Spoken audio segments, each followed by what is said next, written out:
Great, thank you, Mr. Chairman. Dr. Denham-McCauley, talk to us about now what is on GAO's plate. What is your, what's on your to-do list on this subject? We know the workforce issues we're very interested in. You've heard from members how the unannounced inspections ramp up.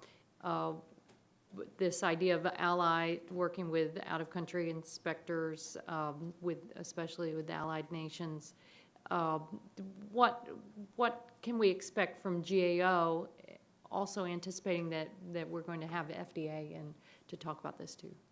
Yeah, I could wish we were back in about the May timeframe. We are actively looking at all of this. We're looking at the use of the alternative tools. You know, we talked about sampling. We talked about remote interactions. You know, what are some of the challenges? What are foreign regulators using? What is the FDA doing in comparison?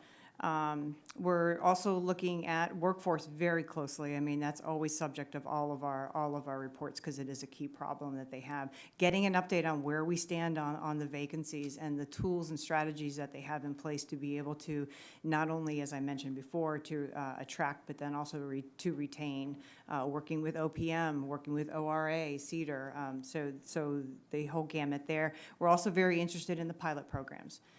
They need to stop relying on translators, and they need to make sure that the inspections are equivalent to here that we have in the United States. We feel very strongly about that. Are you also following the DOD study where on mandatory testing?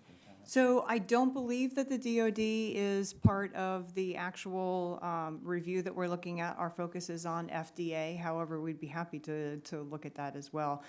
Clearly, it's all hands on deck. I mean, COVID has showed us that, right? The supply chain is no longer just one agency. FDA used to be responsible for doing drug shortages. They're not anymore. There's now a new HHS coordinator that's been appointed. We have ongoing work looking at that as well. The extent to which they're coordinating with DOD and VA, and I mean, it's a much bigger. It is not just a public health, but it is a homeland security concern. Mm-hmm. Great, thank you very much. I am back.